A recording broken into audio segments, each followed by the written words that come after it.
Okay. So, Bailey, can you hear us? Okay. Yep. We hear All you. right. So, one, two, three, four. There's Dami, and Michael is trying to reload. Okay. Uh, hey, Dami. And I will say this when Michael gets on, just so everyone knows. And Sydney, you were asking about Jackson. His school work is uh, in conflict with this, but this is the last week or something like that. So he's gonna watch the video, and we'll connect next week. And just so everyone is aware, we do have attendees from the public joining the conversation and watching. So just so you're aware. Uh, Jason, I think you can take it away. Welcome. Do we want to welcome new members, or do we have a special Sure. spot for that? Not really, or you can have it in the icebreaker if you Okay, want. let's do it in the icebreaker. I see some new faces, so we'll do that. To get us started off, I don't think I've asked this question before, but I think it's somewhat relevant. Um, what is your go-to or irresistible item that if you see it in a dumpster, but it's in like okay condition, you're gonna go and grab it? Now, this is not like heroic recycling or upscaling or recycling or moving it into like a different place. It's like if you see that like one little thing, what is it? And what do you do with it? And if that's not really applicable to your mind, what is the thing that you will pull out of somebody else's trash to put in the right place if it doesn't take a lot of work and it's not like super gross? I'll go first.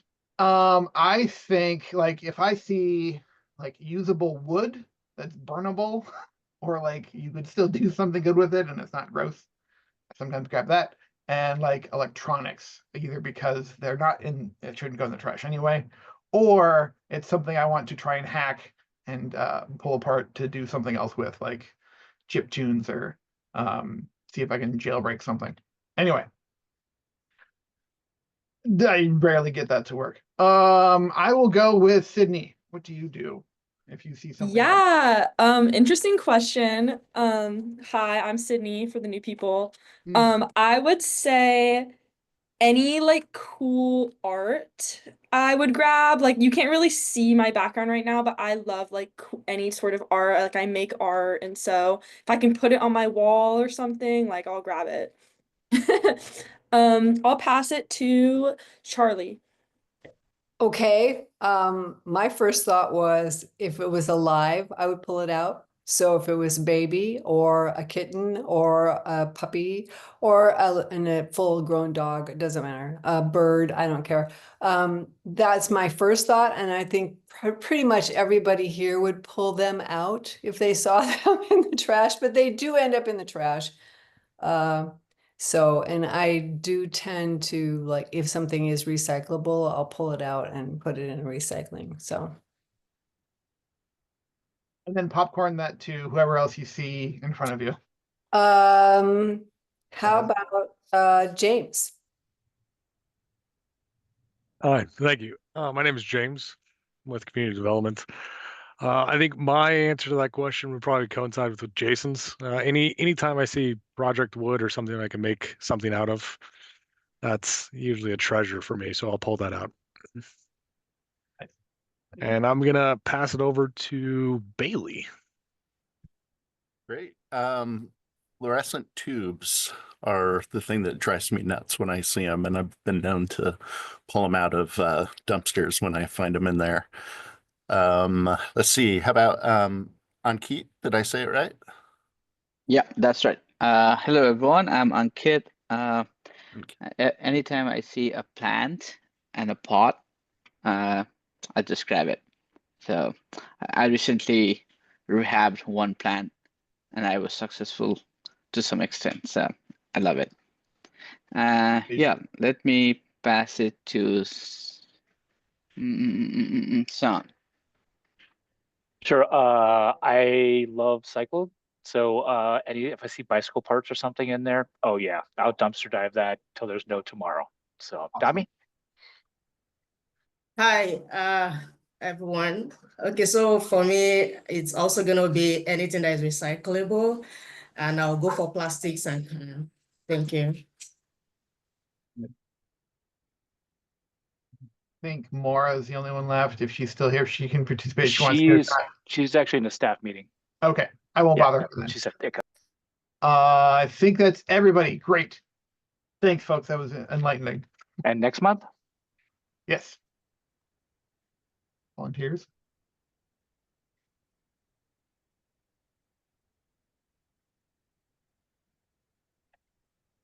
Since you're new here on Keat, can we ask you to go do next month? It's a very simple lift. Just have Any some question? icebreaker question, anything will do. Obviously mine left field, so who knows? I'm gonna get the juices flowing. Is that okay? Sure. Like, you want me to put on an icebreaker question for now? Yeah. Next month. Cool. Next month. For next month. I'll next work with you. Oh, sure. You got Yeah, time. great. You got time to think of it. Oh, Fine, wow. we'll talk to you. A lot of time to prepare. Cool. Yes. Fine. Awesome. And let's do some quick introductions then, real quick, because we have a lot to do today. I'm Jason Schindler, work at OSU. I'm a research program coordinator for the College of Engineering presently.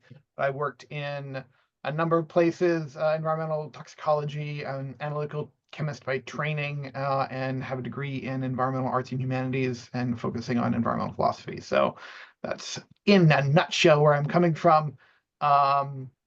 And then let's go with Sydney.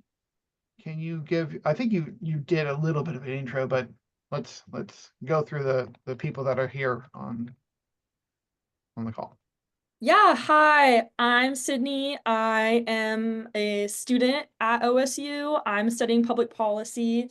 I'm focused on like environmental policy and like waste management policy. And this is like my second year of NRAC I'm starting. So yeah, excited to be here, excited to work with you guys. I can pass it to Damilola. Great, thanks. All right, thank you so much, Sydney. So, as she mentioned, my name is Damilola, but you can call me Dami for short. I'm a PhD candidate at Oregon State University at the School of in the School of Public Policy. And yeah, I'm actually excited to be on the NRA team, and I'm looking forward to much more, doing things that are kind of in alignment with my focus area, because I'm much more of a rural development, practitioner, and also environmental policies that has to have do with rural people and rural places. And yeah, my current dissertation is at the intercept of, inclusive digital innovation for rural communities and sustainable food systems. All right, thank you so much. And I look forward to an exciting year for NRAC and for myself. Thank you.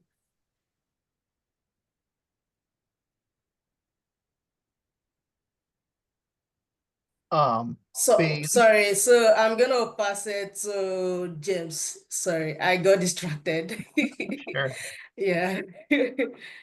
No problem. Thank you. My name is James Wright. I'm with Community Development as an associate planner. My role here today is just to provide guidance with Sean and Bailey. So thank you for having me here. And I think what I'll do is I'll pass it over to Charlie. Now I have the mute button figured out. So I'm Charlie Carroll, and I am a retired hospitalist. So I taught internal medicine to the residents at Good Sam. And I have a lifelong interest in the environment and nature and natural resources. I'm currently an associate director with the Benton Soil and Water Conservation District, as well as I'm on the Disposal Site Advisory Committee. So what Bailey has to say about the landfill expansion, I've heard it all before. Maybe he has a new way to twist it a little bit. But I understand that this is probably a good fit for me as far as a committee, advisory committee, but I also had a strong interest in what we do with our garbage, because obviously we all make garbage and that has a big impact on the environment. So you can kind of see how I sort of am placing myself in my retirement in multiple piles. I have my finger in a lot of pies. We'll just say that. And Pie Day is Friday, FYI. Definitely. So all I have to say, and I will pass it to, is there, Ankit, do we do you already? I don't think we did. No, here I am. Hello everyone again. I'm Ankit. I'm a grad student here in OSU. I think I know Dami and Sydney both. I graduated in public policy, applied economics. Now my focus is on first economics and policy as of now. Anything which is around agriculture, climate change, environment science, incites me a lot. So yeah, look forward to hear and learn a lot from you guys all. So let me pass. I think we haven't heard from Mike because Mike had some computer problems. Michael, real quick, introduce yourself and what is the thing that would you would dumpster dive for and retrieve if you had the chance? Well, hello, I'm Michael Hughes. Yep, I was having some problems there, but solved them. Dumpster diving? Nope, ain't gonna do it. At 74, I ain't climbing into dumpsters. I pass. What if it was easy? What would you take out if it was like just on top? What would I take out of a dumpster? Someone else's garbage. I'm just kidding. Well, I won't press it too hard. Okay. And a little bit of background about yourself. I've been in Corvallis about 8 years. I'm interested in climate stuff. I'm retired. That's about it. Great. Okay. I think we got everyone. Not mistaken. All the members, yep. Great. Okay, let's move along. We have a big agenda and many things to do. First on that list is approving the January minutes. I think the minutes were circulated with everyone on email. Are there any disputes and or additions that people would like to claim? Otherwise, I move that we approve the minutes. I can do Cool. All right, hearing no disputes, and if anybody needs minutes, of course, can get them online. All right, we'll approve those January minutes. And any upcoming events and member updates for the good of the people as we get started here. I do know, I think the annual sustainability fair is on Thursday. Really great show if you haven't been there. Good food, lots of community engagement in Corvallis about sustainability efforts across the board. It's a good way to get connected if you aren't in one.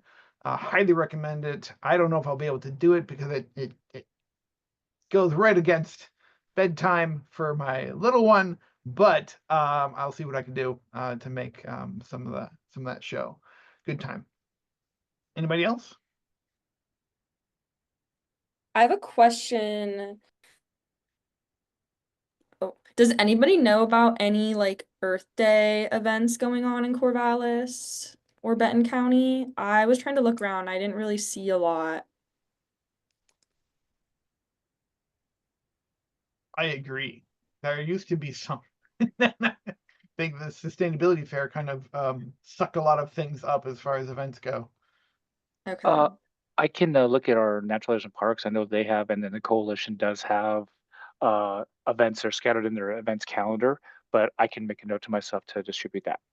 Okay, yeah, maybe they'll send it out with the like April events calendar because it's not till like the end of April. But yeah, thank you for keeping an eye out. Yep.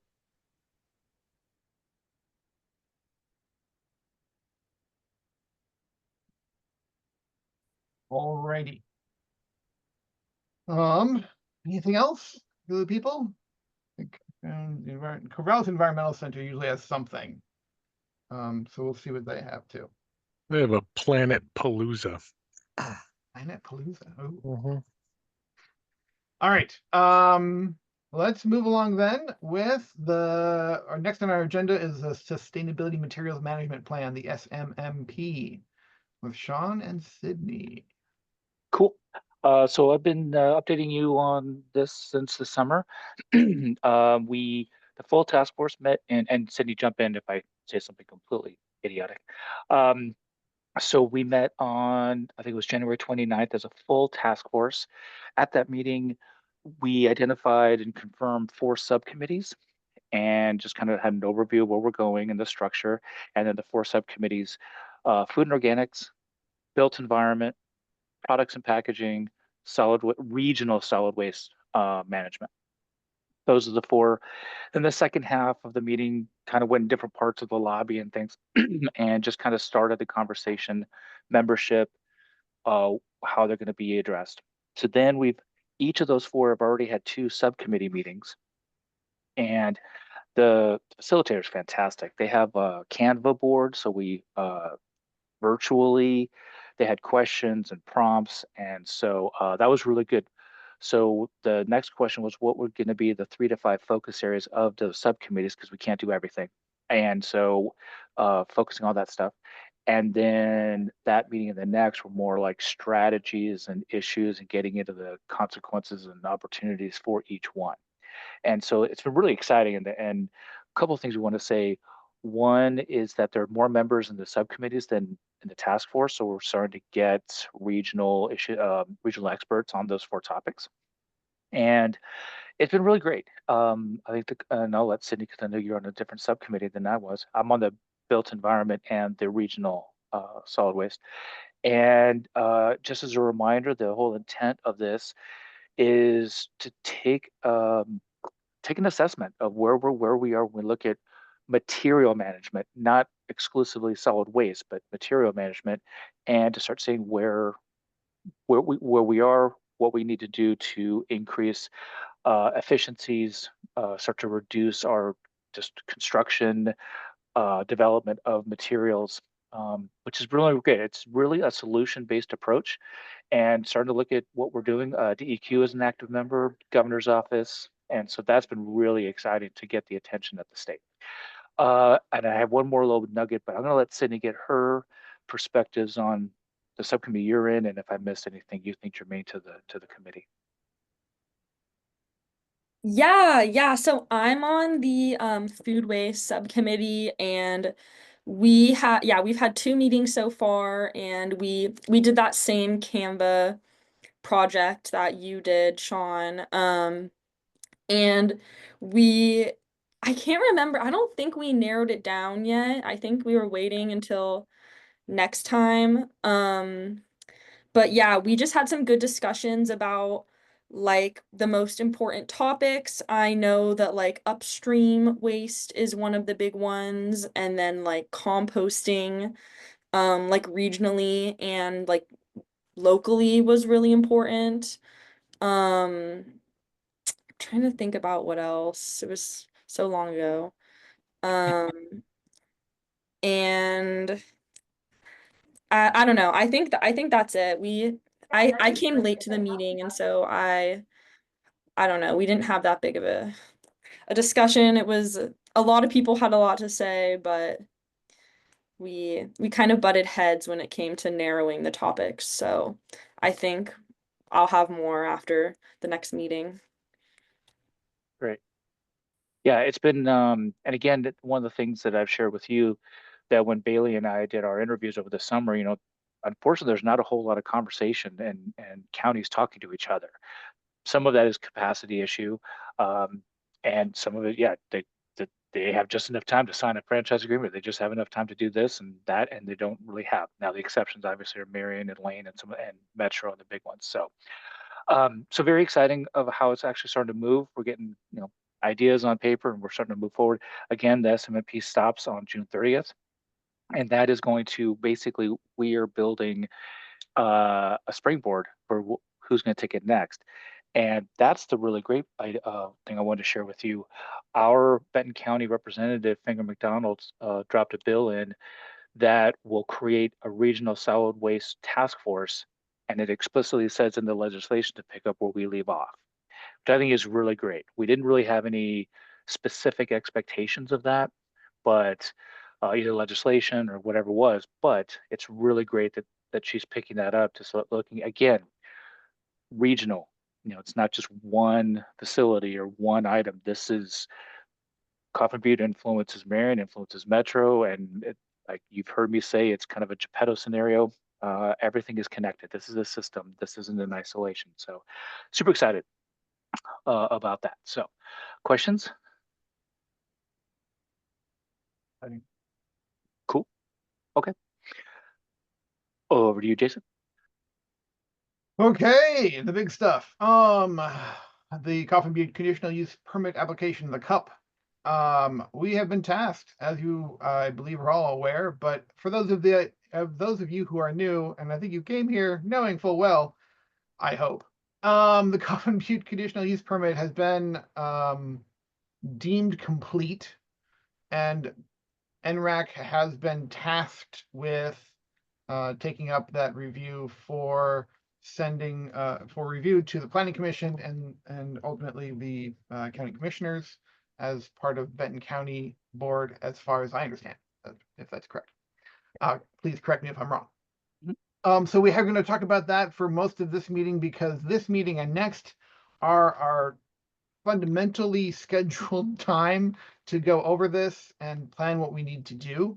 And this is kind of it's a big enough deal that we should pay some pretty good attention to it. And we have a lot to sort of cover, in that we need to decide how much we are going to cover, what kind of things we want to pay attention to, and setting up the process we want to use to provide that review, given our skills, our limitations, and the timing of this CUP and that permit application process.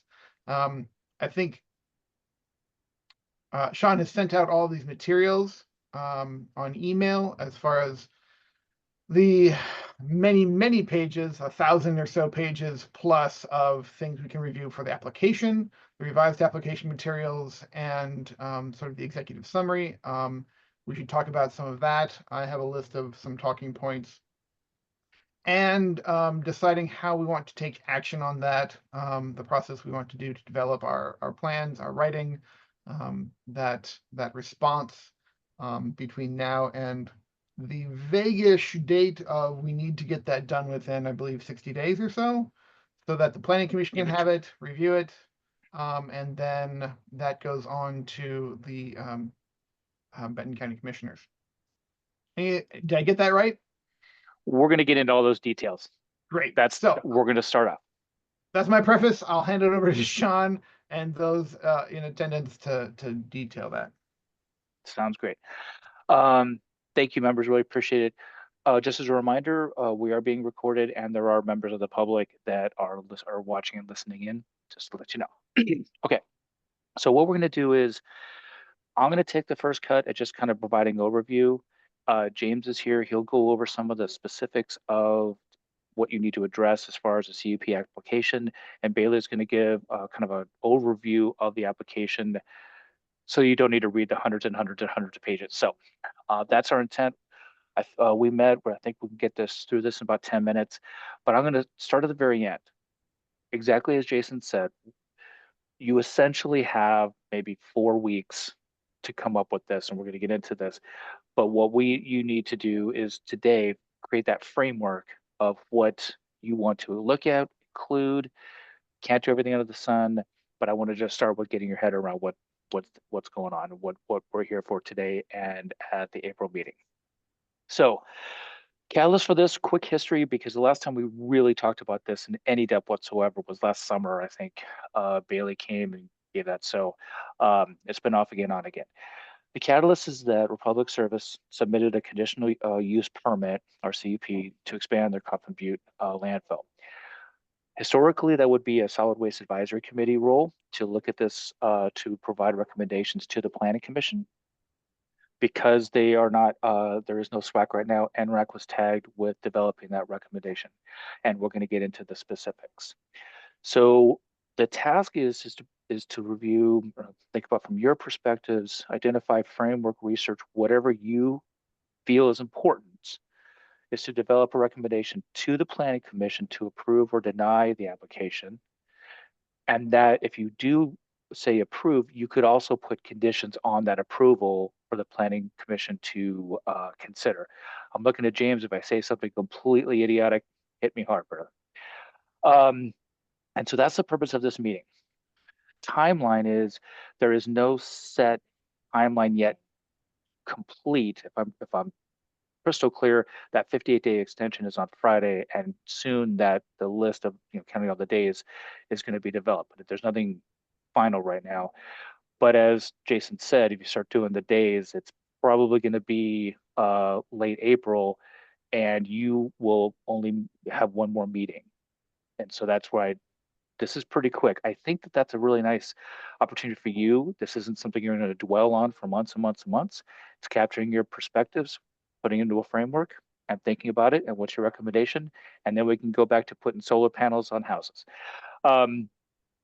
The only issue is anything that you decide on has to be by vote, and it has to be in a meeting like this. It doesn't have to be in person. It just has to be in a virtual meeting. You can't do it by email. So that's where we're thinking it has to be at April, or it's some special meeting that would also be public and all that kind of stuff. Let's get into the role and the not role. There is absolutely negative Calvin expectation that you are experts in land use, decisions, Coffin Butte, waste facility, all that kind of stuff. That's not what we're asking of you. Your input and your perspective as the county's external viewpoint of our natural resources, environment, and related issues, that's where your voice comes in. And so we just want to make sure that those land use and those technical decisions will be by the planning commission, and we have consultants, James, that will be looking over some of those. James has been tasked with this process, so all of that, don't worry about it. You're looking at what you're experts in and what your interest is, and through that lens, how you would either recommend to approve or deny the application. James is also going to get into some of those. There are other parties that are going to get into those technical issues. And so the outcome of today's meeting is just what are the topics and how deep you want to go. And then with that information, Bailey and James and I can discuss on our other entities doing that and really focus your effort. Okay, so then the process. I want to be very crystal clear. Your recommendation and all recommendations are given to, will be technically submitted to the community development. They and their consultant or whatever we have are going to aggregate all the comments. You are not alone. There's agencies, there's public comment period. Those are going to go on for days. They are going to aggregate all of that and then present to the planning commission. The planning commission is the one that makes the decision. Once that decision is final, whatever it is, then parties have an opportunity to appeal. Once that is appealed, that's when it goes to the Board of Commissioners. And then the Board of Commissioners decide. And if whatever decision that is, that can be appealed. And that appeal goes to LUBO, the Land Use Board of Appeals. You didn't have to turn your mic off, James. And so that is at the state level. Each step, once that's done, it's out of their hands and it just keeps going up the food chain. I really want to harp on that and it's kind of this thin line, your recommendation will be read, considered, appreciated. It is not the final decision. And I want to be crystal clear on that. There's a narrative around that you need to be experts and that whatever you decide has more weight than anything. Nope. It doesn't mean your voice doesn't matter and we're wasting your time, but just to be understanding that yes, you are an entity, We just don't want you to feel pressure that you need to get a PhD in groundwater chemistry in the next 6 weeks. That's not the case. Your voice matters and it will be considered, but it's not the end all. As far as our job, James, myself, and Bailey, you ask questions, you give direction. We are impartial. That's not our job. Our job is not to consider, for, against. It's to answer your questions as objectively as we possibly can. And we're here as a resource for you as you walk down this path. The other legal issue is that the expansion, it's the applications for the expansion. Now, according to our staff and county council, your focus is just on the expansion. It's not on the existing landfill. Any ideas or thoughts you have on the landfill isn't really germane to the actual application. And so we just want you to make sure that it's whatever your feelings are, and that's fine. Everyone has feelings, but it's really on the expansion and considering if it is expanded, what are the impacts? And if it's not expanded or if it's denied, what would those impacts be? And so it's both sides of the coin. So just to make sure want to get into the scope. That's number one. Secondly is the definition of area. If anything comes out, and James, I'm sure is going to dive into all this, this is very vague. The criteria, the wording is incredibly vague. There is no checklist. There's no scoring system. There's no test. It's not a yes or no answer. It is the Planning Commission, Board of Commissioners, and LUB are going to. There's nothing tight. The objective area is something that you're going to have to define for yourself. And again, James will correct me as we move forward. Could just be the application side, like 59, 60 acres, but there's groundwater issues, so that could, or odor and air pollution and other things, so that could be expanding out. So the area could be the neighboring, and that's one of the criteria. If it is those kinds of things, how far? I mean, if it's affecting groundwater or rivers, that goes way beyond our county. We also have region. 7 counties bring their waste to Coffin Butte. Again, both sides. Could deny it, could not. What would be the climate action impact of that? Of trucks going way further. There's gasoline and transportation issues, but climate issues because of having to drive from one place to another.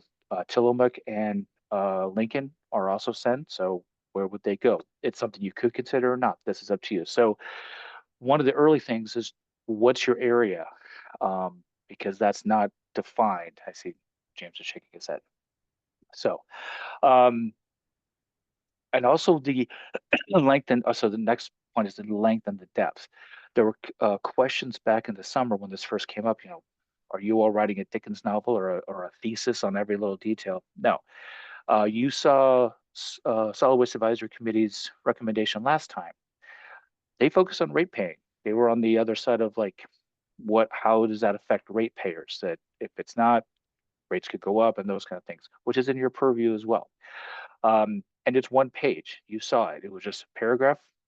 And then the supplemental had a few, but this was not a long drawn out thing. So the length and the depth is also completely up to you as long as it is related to the final decision by all of you. So those are some of the parameters I just kind of wanted to set, and James is going to go on after Bailey and just to kind of lock down some of those questions. Are there any questions right now that you have? And then and James can get into more of the detail later on. Okay. Bailey is going to go over just a very brief, and I can share anything you want there, Bailey, but it's just a very brief overview of the application itself. Bailey? Uh-oh.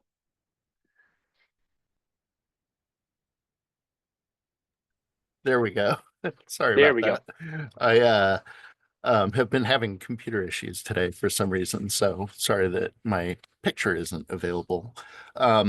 So as Sean said, the area of the conditional use permit is 59 acres. It's on the south side of Coffin Butte Road. So if you're familiar with when you pull into the landfill, it'll be that area to the left on Coffin Butte Road, which is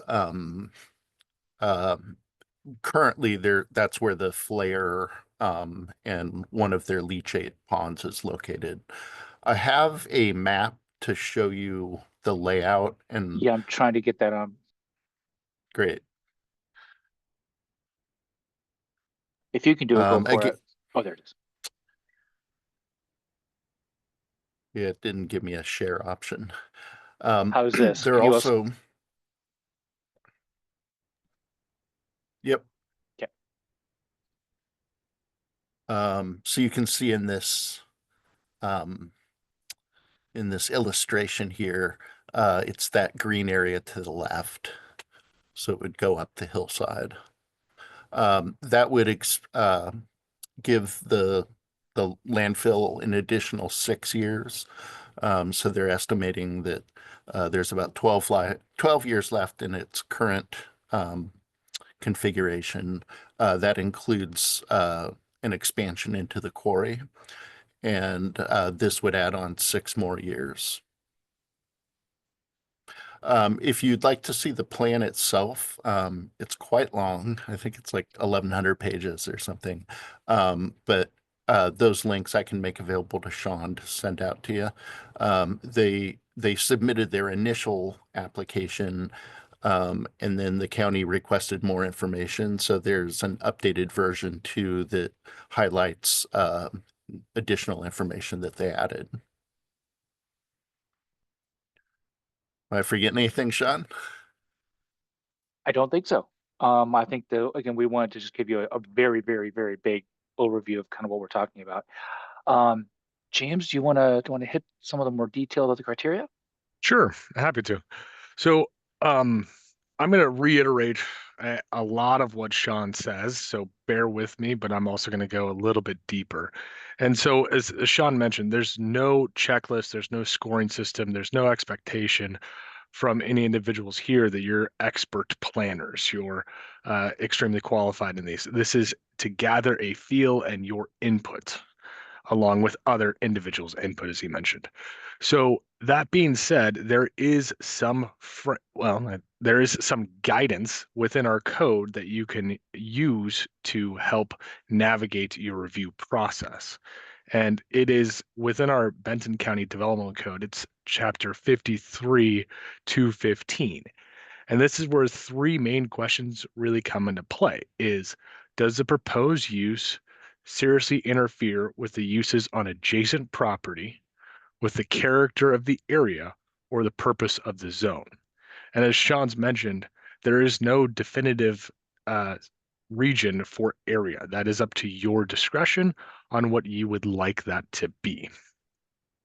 The next one is the proposed uses does not impose an undue burden on any public improvement, facilities, utilities, or services available to the area.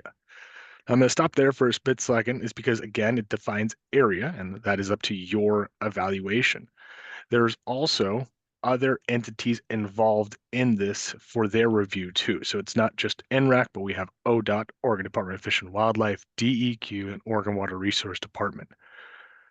And the last question is, the proposed uses complies with any additional criteria which may be required for specific uses by this code. And this is a catch-all in that situation. So you can review our code and find applicable code criteria in which you think you want to evaluate this proposal to.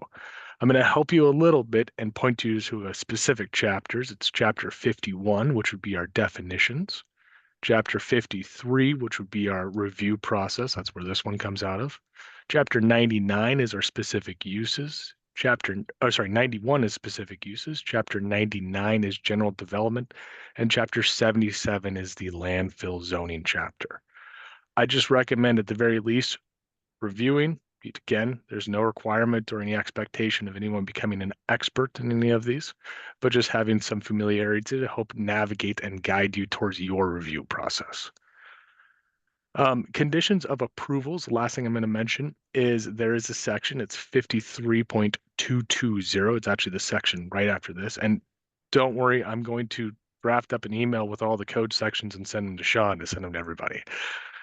So there is a conditions of approval section that again will outline some parameters. Doesn't have to be an all-inclusive list, but it does outline some parameters that you could apply as a condition of approval. The way I envision this structure of report being written, or a letterhead, I should state, is that a motion for approval or a motion of denial, as Sean has said, is presented forward. And if there is a motion of approval, you're welcome at that point, if you wish, to provide any recommended conditions of approval. So we are here to help and to answer whatever questions you have. And at this point, I'm going to pass it back to Sean and see if there's anything I may have missed. I think that was what we had discussed, what we wanted to present to you.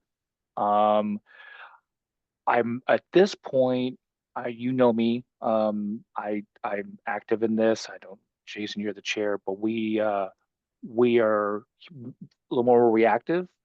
We don't want to be guiding you in any preconceived notion or thinking we're impartial. Anything that we offer up is what we were thinking of, things you could consider, or things just to get the juices flowing, but that is in no way, shape, or form in any way to be considered as guiding you. You've never done this before.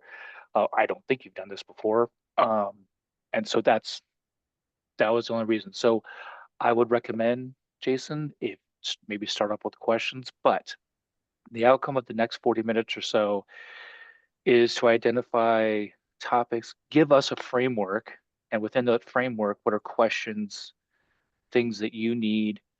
Do you need resources? Whatever you need, your hard tax dollars work for you, and we're here for you. So I'm gonna shut up now, and Jason, all yours.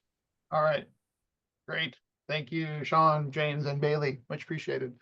So I've prepared a very brief sort of orientation to some of the things I've thought about looking at these materials and resources, and sort of coming from my project management skill set. Hopefully we can get to some of the processes and ways we want to approach this so that we can stay on track, get this done, and also have everyone participate and make sure that they're heard, because I do want to hear from all of you. I don't want to do this all by myself. I don't have time either. And so we can achieve those sort of requirements for the task at hand, be they as vague as they are. A few things I came up with as far as looking at, a perspective of our mission. I've started collecting some of these documents. I have things we can share. We can figure out how to coordinate electronics and ways of writing all this up and keeping track of our notes. But our mission as an environmental resources board and the perspectives we have is part of that. The impacted zones, I think, as mentioned, this area question of how do we want to define that, how we want to discuss that. There's a lot of environmental reports. I know there's been a lot in the news recently, and as well as statewide, about methane leaks and EPA and leachate and all these other kind of things that the landfill has produced that we might want to consider, both for Coffin Butte and others. That has both environmental impacts, that has economic impacts, figuring out what kind of economic sort of assessments and considerations we want to sort of include in that, how far we want to go. And I think the general regional effect of this landfill and how we want to consider other places, and especially those that already interact with it, is very key. The other participants and people, groups that deliver to Coffin Butte are a part of that. Benton County, of course, is a major constituent, but I'm not even aware of all of those groups and how much sort of capacity or deliverance those groups have. And a few of the other historical considerations, some of the previous SWAC and DSAC comments, and considerations. There's the Talks Trash document, which is also quite lengthy. There's lots of information from the public that could be introduced. We have a big document there as well. And of course, how do we identify other people we want to talk to right now? As far as DSEC, I think would be a really good choice. Charlie, we can talk with you, especially of how to get their perspective with us, but without having to like they do their own work, we do ours. We want to collaborate and maybe hear what they have to say and figure that out, but it's not necessarily, a particular kind of mandate, but we should decide who else we might want to talk with, as well as other parts of Benton County, anyone else we want to invite, and how to get all that done in a very short time frame. I do know we can call special meetings. Special meetings are onerous.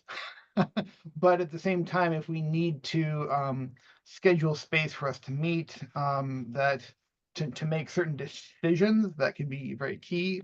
There's a lot we can do asynchronously and on email and electronics, so that's fine. And then, yeah, really understanding what it is how we want to structure our approach, and the buckets we want to take a look at, especially. I've started thinking about things I want to write up, but I'm not even so sure that all of those need to go into our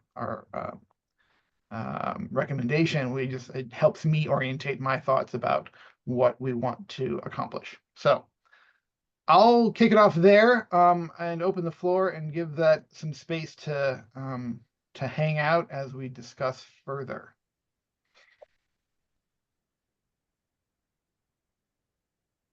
Jason, I'm not answering your question. I want to give the members an opportunity to understand how to get you the information. The new members now, we have a Teams folder, and that it's sort of like a Google Drive, and so everyone can have, and so you can put materials in there, and so everyone has access to that. Michael, you and I are gonna sit down and make sure that you're good, and then Charlie and Anki, you're gonna get an email how to have access to that. One rule though, because of the attention, there can't be more, can't have 4 members or more meeting and making a decision if you want to have, just because of quorum, and you are a county government body. And so that doesn't mean if you all show up at the same Safeway, you all need to run in different corners of the store. But if you do want another meeting, which is great, that's fine. We just need 24 hours in advance for public notice, and that's all. So I just want to let you understand there's opportunities for you to share information, and it's just some of that meeting requirement rules. And I will shut up. Sorry. I'll mention briefly to jump off of that. I have been putting a lot of the resources that Sean has shared and a few other things we had previously developed in that team space. So I do really recommend you all have access. I've also created some OneNote notebooks there that we can use as collaboration and note-taking space. There's a bunch of documents there in addition to everything from news articles and other potentially useful items. There's a lot. I don't want to overwhelm any of us, including myself, but at the same time, there's a lot to potentially consider. So we have space to keep track of that all if we want to. I'll try to share out. I put some of the share links in the chat. I don't think that's a fantastic place to put it, so I'll email it out after the meeting when we decide some things further too.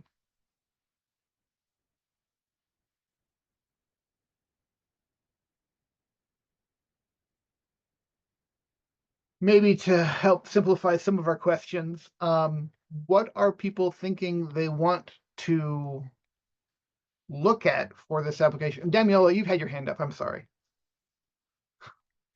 Please. Yeah, thank you so much. I am actually excited about this whole project. I mean, it's a kind of unique experience for me. Like, it's not something I've done before, and I'm actually looking forward to being a part of this. And yeah, I think a good place to start would be the document analysis, like reviewing the current documents we have. And also, James talked about providing some codes. Those would really help, in making informed decision and, presenting our recommendation. So, but my question would be that I'm not sure if I got this during the conversation. Is there a particular template that we need to follow when presenting our recommendations? Like, building an argument, then coming up with a recommendation at the end of it. Okay.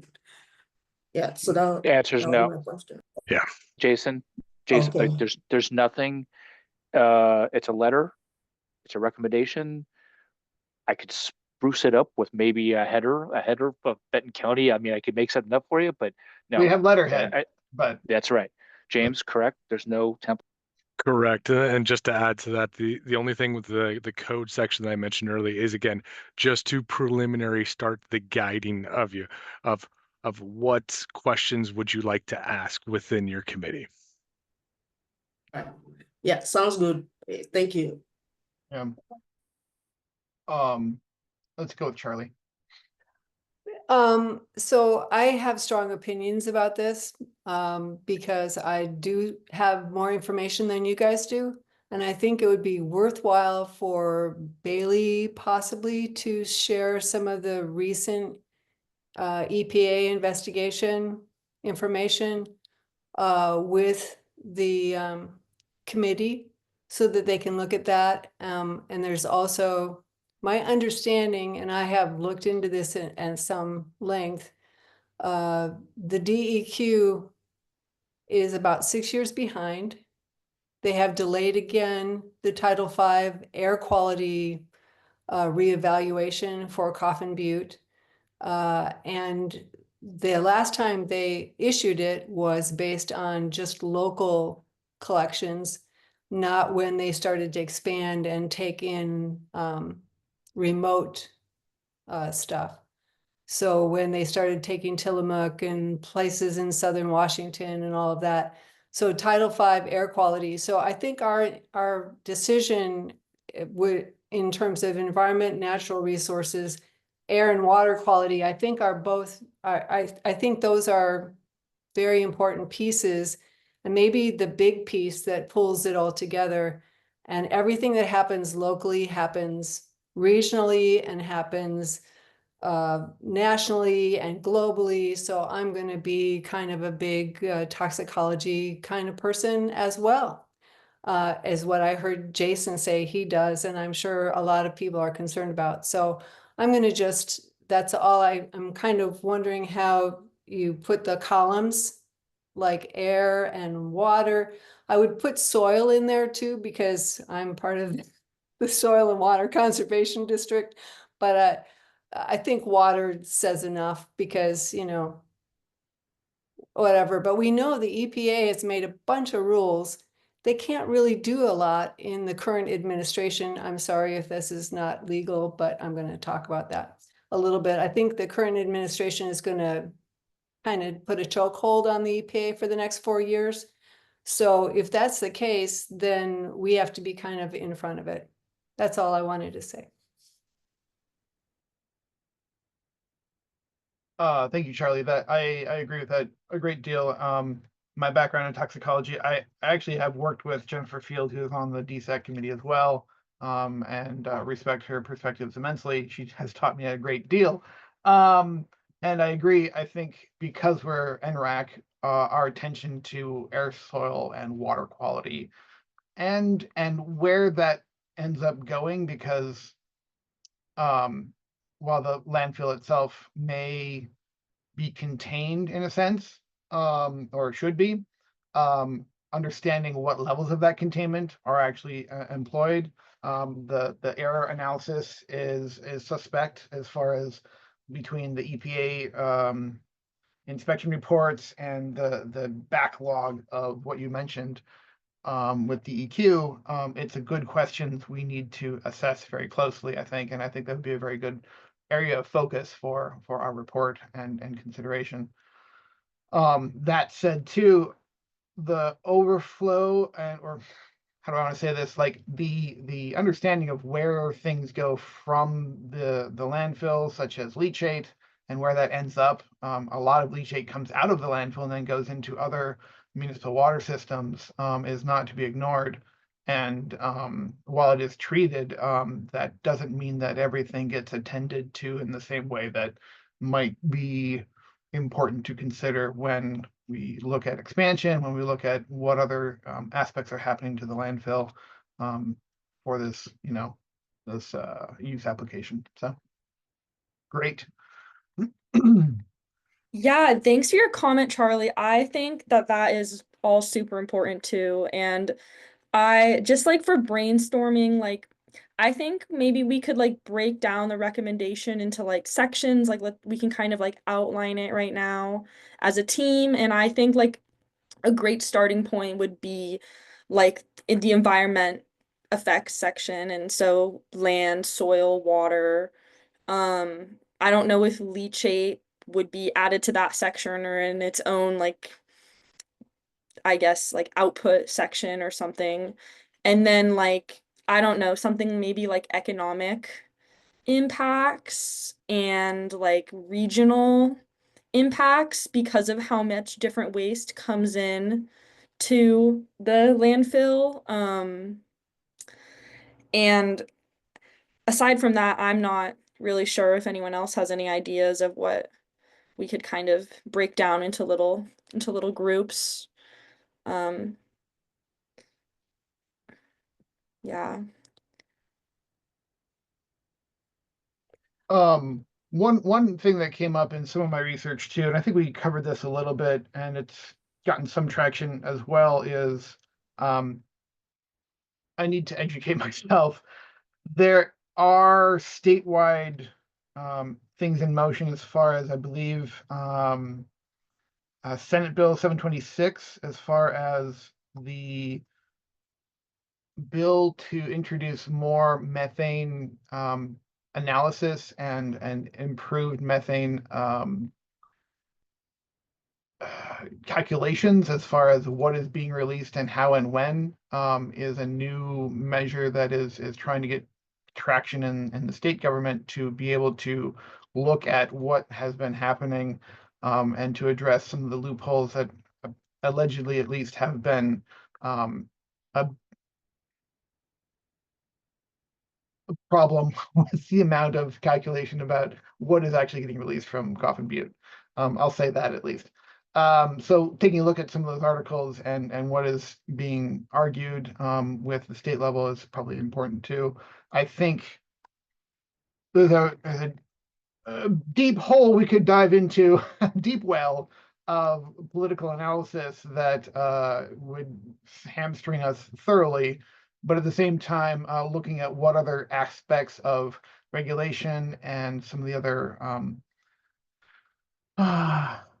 sort of regional changes that are being suggested, if nothing else, like the SMMP and other sort of waste management plans that are in the works, could be a partial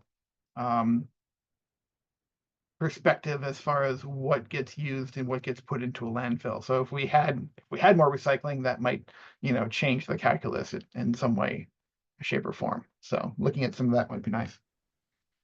Yeah, I think that's a really good idea. And I think that just makes me think of like maybe another section could be like tracking or like evaluation and like we could recommend like there should be more air quality or some air quality tracking or something like that. I think could be just a really good area for us to look at.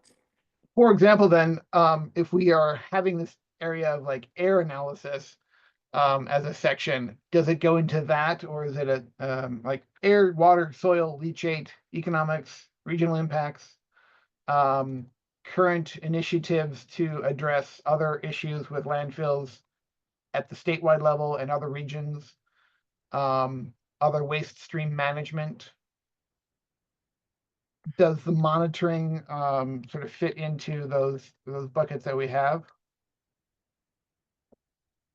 I would say maybe we could either do a separate monitoring like clause for each air, water, soil, or we could do its own section. I'm not too sure. I don't really have much of an opinion on that. So whatever anyone else thinks too.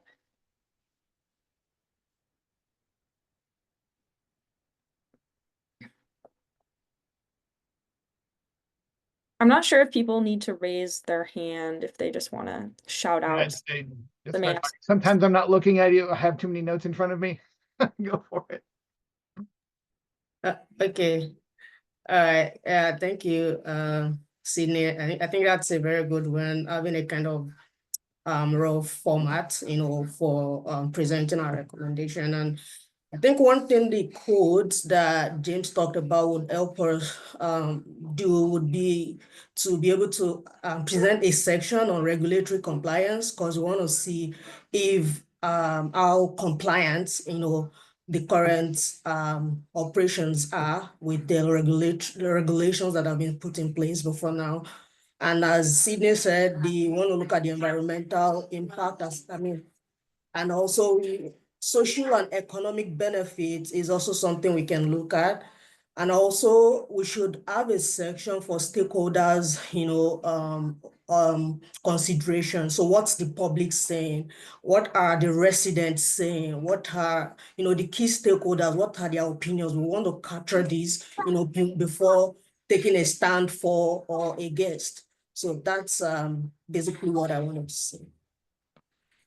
So I think Dami, I think you're right. There's definitely the people that live locally, and then there's the people that are in Corvallis that will be like not in my backyard.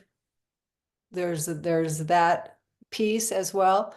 But the concern I have is that this disposal site was created because Adair Village dumped things there originally.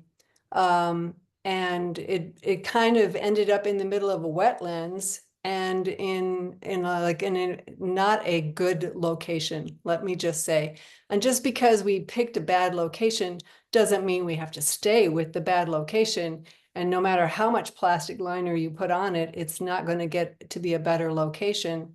I think that transportation, Jason, you talked about like trucks. How much does it cost to move it there? Eventually, the trucks will be all electronic. I have that on good authority from my husband who's on the city council. So I'm just going to throw that one out there too. So eventually those Republic trucks will be that way, but the other trucks that come in to, and you remember this, Sydney, because you were there, saw the other trucks that they're just like big semis that are just gasoline powered vehicles. So the economic cost to the people that are paying Republic Services currently for getting rid of their garbage, and whether transportation is going to be significantly impacted. And so that's the economic question. And I think that's a subcategory of economic is partly the transportation and partly the fees. And are the fees going to go up? And I can tell you that Republic Services has said to us that they will continue to take the garbage from Benton County forever. That's their plan. But when you include all the other garbage that comes in to the area, that they will run out of room, obviously, sooner. So if they cut it back, but the question in front of NRAC isn't whether the actual current site changes, but whether they should be allowed to expand further. So I think the economic question is very valid, and I think I got on a soapbox a little bit. What we're here for. Let's go with Michael, then Damiola, I think. I think it's that the current life of the landfill is 12 years, and this will expand it 6 years. I'm really intrigued. Okay, so are they planning to shut down in 18 years? I'm sort of skeptical. I think they'll be wanting to expand again. I mean, and does this just keep expanding? Or do they, as maybe Charlie's suggesting now, okay, let's go looking for a new site.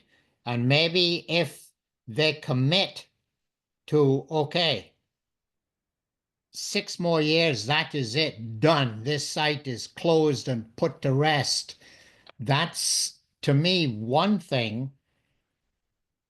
Okay, 6 years, then we'll be coming on to you for the next, 6-year extension, and then after that, another, et cetera, et cetera. To me, that's very significant that they're only looking for 6 more years. That's very short term. Yeah, I haven't read enough of the application to know if there's any sort of exit strategy or future strategy implicated other than kicking it down the highway. Daniela, then and Kit. Okay, all right, thank you very much. So I'm just kind of curious to know if there are other alternative waste management solutions, that the county is currently exploring, and if it might be a better or more sustainable practice to invest more in those alternative, waste management solutions than continue to expand, the landfill. That's my question.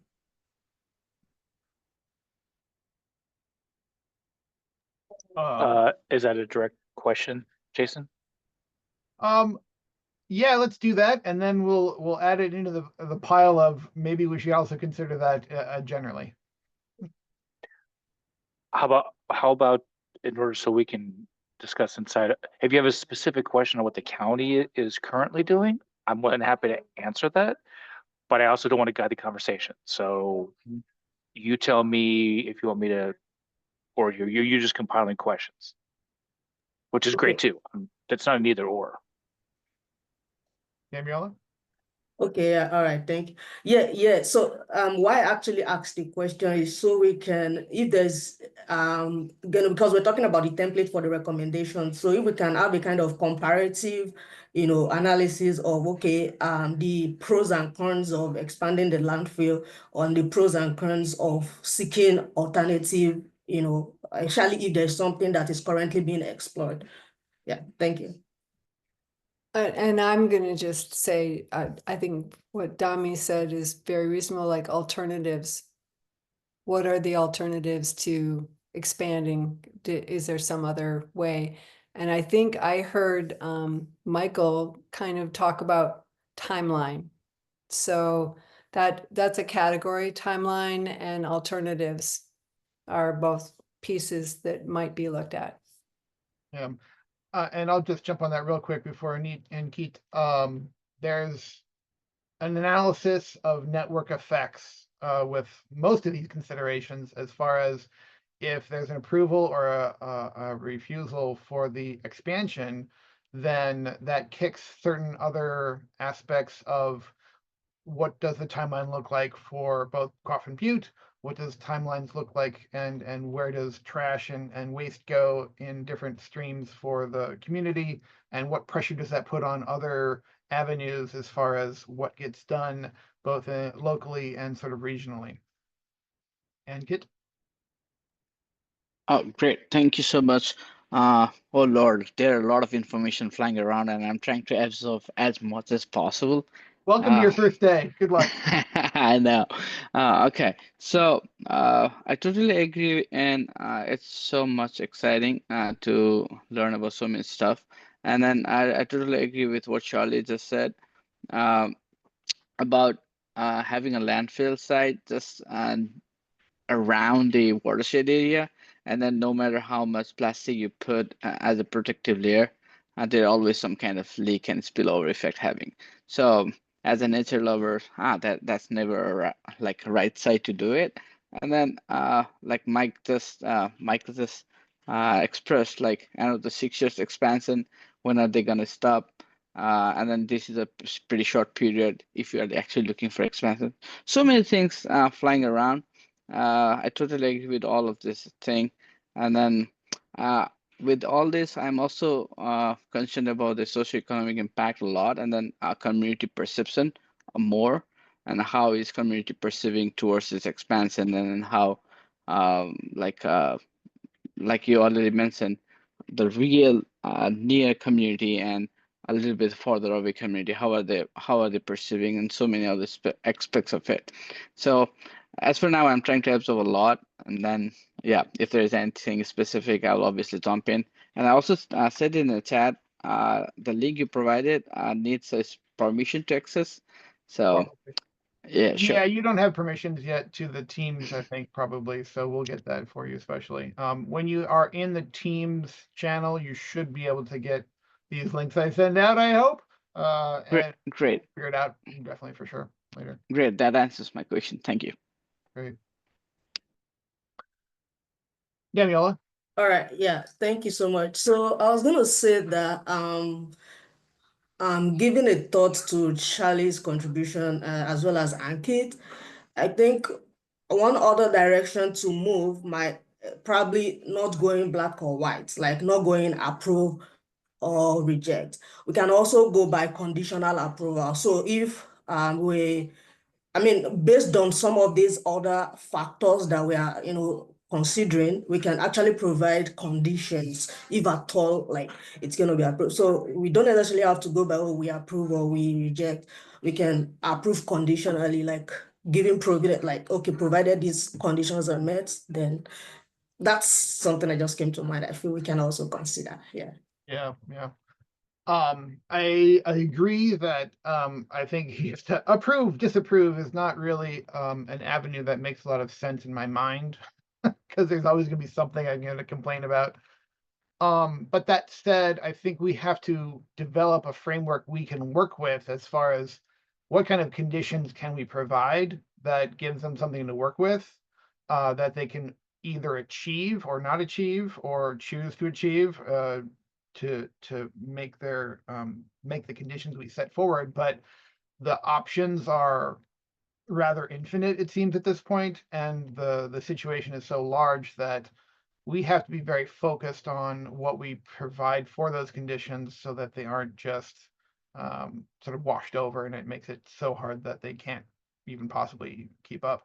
And that framework is tricky to arrive at. And so I think, especially considering the time, I don't want to cut off this conversation. It's going very well, but we do need to figure out how are we going to do this? How do we want to do this? How do we want to work going forward?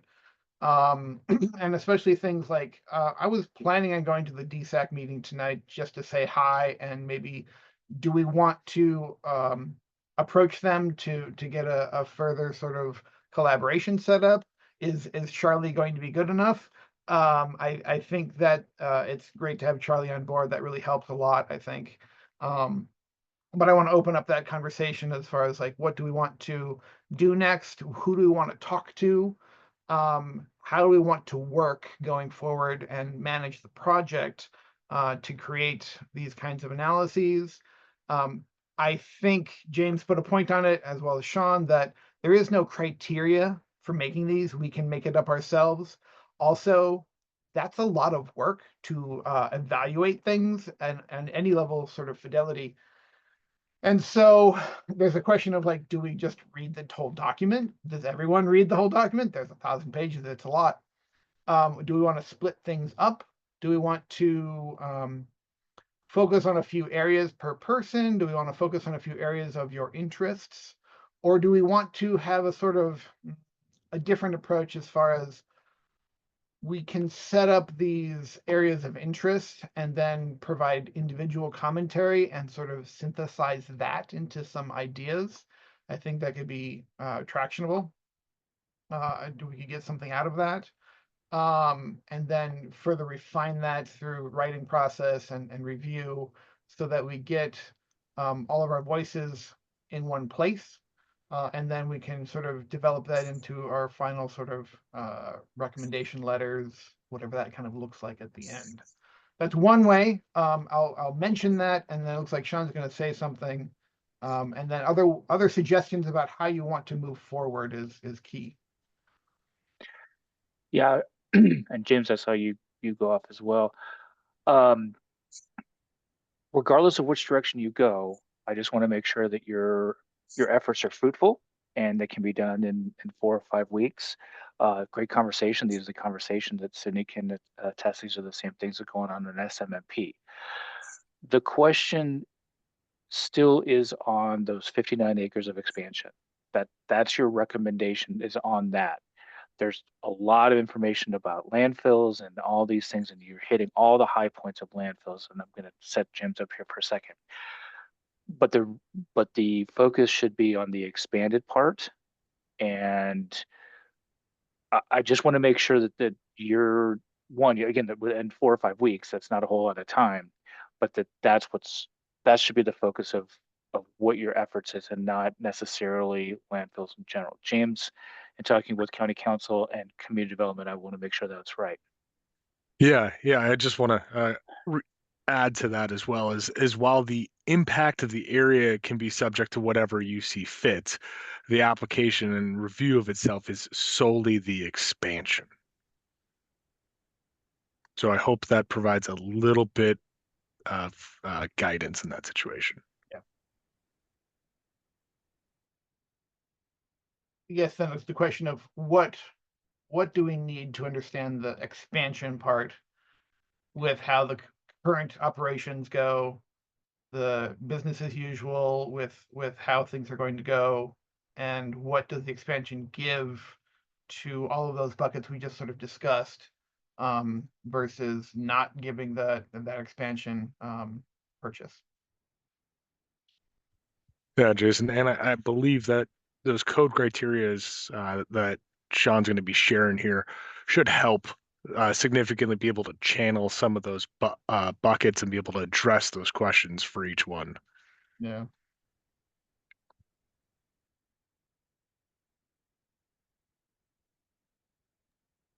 Yeah, then I'm particularly interested in community engagement, community input, and about the expansion. And I wanted to ask, do we by chance currently have any documentation of what community members are saying, or do we need to come up with a kind of survey that we can, make available to the public, residents, and, just get input and just do some simple analysis and just know, okay, what, yeah, thank you. I'll take a stab at that, but I welcome other people. I think that Talks Trash did a lot of that work for us already, and there's 1,000 pages of community involvement there. Sean can speak to that. I think with our timeline, we don't really have a lot of room for adding to that or like really doing much more than reviewing the documents that exist. That Sounds said, good. if you want to, and I open it up, if you want to have some people come in and say things, I'm more than willing. The tricky part is figuring out the timing. Like if we have to mostly do a lot of this work, and then have another meeting, we can call a special meeting. I'm happy to. I'm very willing to. But then we have to find some meeting time for that, to have that audience and or make decisions. Which might not be so feasible given the time frame that we have. Yeah, I Right. understand. I understand. But yeah, taking in the documents that we have and the considerations that might have been garnered from other situations, articles, there's a lot of stuff out there about this landfill that has already been discussed. I think we can mine a lot of that for the general perspectives, besides the people that are on this board. I think it's a very hot topic, and Clearly. there are a lot of people that are involved in the do not expand the landfill kind of. I think you could probably get numbers, and maybe Sean, you know the numbers of the people that are participating And providing that are input in and the landfill expand, not no landfill expansion. There's Oh. lawn signs, and there's like you said there's like tons of emails and stuff like that. So there must be a fairly significant amount of community input. I would say the voice, I would need to be very careful what I'm saying. I would say the dominant voice is the what was it, VNX, Valley Neighbors for Environmental Quality and Safety. They have testified numerous times. They also have a website They have a petition. I'm seeing something like 1,200 names. So, um, yeah, there's a lot of people involved in that. I don't know how many of those names are neighbors, but there there are many, and yeah, I need to stop there. Well, yeah, and there, I mean, like I can say that at the DSAC meetings, sometimes we have one of the members that will comment on people who are complaining about the fees or the long lines, or the further away people are from the landfill, the less they are aware of it. So I think that makes a difference in how people look at the landfill. I think the people that are bordering it, and that's the DSAC hat I'm wearing right now, is like, there are people that are NIMBY and there are people that are like NRAC, and they like a bunch of tree huggers is what I was told we were. So that's probably true. And tree huggers are different people, and they see the value in wherever they are. So I think it's kind of a tough call, but I think Dami raises a very important point. And it's like, what does the rest of the community think? And I think people, if they don't see it, it's not noticeable. But that's why I thought if we look at air and water, then we're safe. Just to chime in, I think like a good first starting point could be like reviewing this various information, reviewing the application, reviewing the Benton County Talks Trash information, and maybe we can like, I don't know, split it up by a few sections, and everybody can do a part of it. And I don't know if we necessarily need to call another meeting to debrief this information, or maybe everybody can send like a summary over email of like what they're finding. What do you guys think? My sort of since no one else is gonna, I'm gonna jump in. I think that sounds like a good plan. It's kind of a question of like, let's set aside a time frame. We should review what documents you can get to, because there will always be more things to read and review, but try to get to at least the executive summary of the cup. Try and look at some areas that you have some expertise or at least some interest. We can share all of these and we can put together a document that we can all participate in, with these different areas of interest, and then start adding comments and creating language about what you want to say in your review and the sort of recommendation. We can compile that in a large document that's kind of, big, and then review that as a group and start making decisions about what we want to keep in, what might not be as important in the long term of the entire thing, making sure we're on topic. Like James says, the question of the expansion is key. Even if we want to consider all of these other aspects of solid waste management, air and water pollution and toxicology, those do play a role. But will that change the landfill? May or may not. The expansion is what has to impinge on the expansion recommendation. And then alongside all of that, as we develop those ideas, think of what sort of conditions we might have for what can we recommend, what do we see in the literature that we're reviewing that are suggestions about what to do differently, so that we can be like, if this state measure passes and they have to do much more rigorous methane testing, and that addresses, or they have to legally address at a state level, in fact, all of the carbon plumes in the state, will that be enough to address the issues of methane leakage at Coffin Butte? Maybe that's enough, maybe it's not.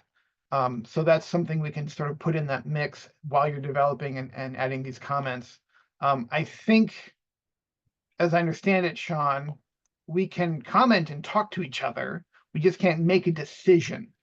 And maybe it's important to understand Correct. what decision means. Like, we can collaborate, we can add things together, and then when we all come back together in April, we can decide upon the things that sort of remain in our review. We can probably do a lot of editing down at that point, or before that still. I'm happy to help sort of head that part of it. But that will give us a decision space, at least at that point, if not before then, if we need to call a special meeting. The decision will be if you deny or if you recommend yes, no, yes, Right. no, or yes with conditions, and you can email and all that stuff. But that would be the ultimate. So that's the only real recommendation that Yeah, as that a vote body. especially we have to keep public in a sense. But before that, we can talk about a lot and chew that fat, as it were. If Chair, that makes sense, I think that's a framework that makes sense to me. And we'll be sharing out all these documents and what materials that we have. I have a few requests for documents too that I'm interested in. I don't know about where these EPA inspection reports are. I don't know even who to talk to about getting them from the Coffin Butte. I think some of them are in the cup, if I'm not mistaken, but I'm not sure what fidelity they are or what kind of things exist with that. And between Oregon DEQ and EPA, I don't know the right question to even ask, let alone, I think there's been some investigations. I don't know enough of the details. Jason, with just 2 or 3 more minutes, and we can focus on this and not the whatever you want on the agenda. Um, like we have done in the past, like you all have done, I'm going to try and get the Teams folders up and running as fast as humanly possible. I have to apologize. I'm on the steering and executive committee of the coalition, so I'm pretty much out of the office tomorrow, getting ready for the fair. But maybe you and I can chat, you, me, and Sydney as vice chair, and just to create the list of questions, and that's going to give us, as in us, Bailey, James, and I, some real good direction of what we can provide. And then we will email you all where those things are for you to review, and might even, with your guidance, Jason, the framework and some of the topics that have been discussed. And then it could be everybody fills in as they wish, and then we can move forward. You all come certain that you all can move forward in that space. Yeah, I'm happy to help spearhead a little bit of those buckets and put those areas in place. I have my own. I think I've taken some pretty good notes both today and previously to get that started. I do welcome participation. When we get everyone, making sure everyone's on board and have access to these documents, that's still fairly key. We'll work on that first. I've already put most of these present documents that Sean has shared and the ones that are online into place in the folders. You'll see that there. And then, of course, if you want to add more, please do. Please share what you have. Organize if you find it useful. I welcome the help. So that sounds good. I think that's actionable. I think we'll continue to talk both in Teams. There's a chat channel, I believe, if you're there. But we can also talk on email and discuss any other things that come up as far as coordination issues. Yeah. Is there before I hand it off and we make sure we get to a few more brief issues, we're at time. Does anybody else want to sort of invite other people, or do we want to look for any other commentary for other meetings or special meetings? I'm going to try and go to DSAC and just say hi and see if there's any other coordination to maybe have with them. But I don't hear a lot of mandate otherwise from the rest of you. So with Charlie in tow, we can probably manage getting some collaboration feelings there.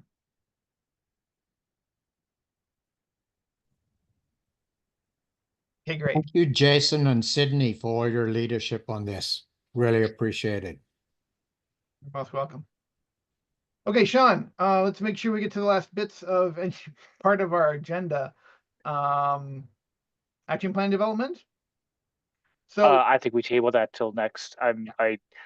I know that we had to set up for DSAC right across the hall.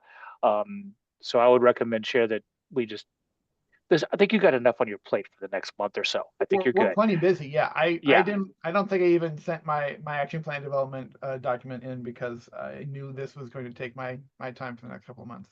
I'll hound you all. And does anybody have any questions on other countywide updates? Yeah, Is there this any and other SMP. big news coming besides the things we know about? Not that I'm aware of. I hope not. I hope not too. If anybody wants to identify speakers, people to talk with, and other follow-ups from what we discussed, we'll send some things out, but please pipe up if you want to have some other options for next meeting or other meetings. All right, sounds great. I move, we adjourn, and continue offline. Thank you, everyone. Bye, y'all. Thanks, Bye, folks. everyone. Yeah.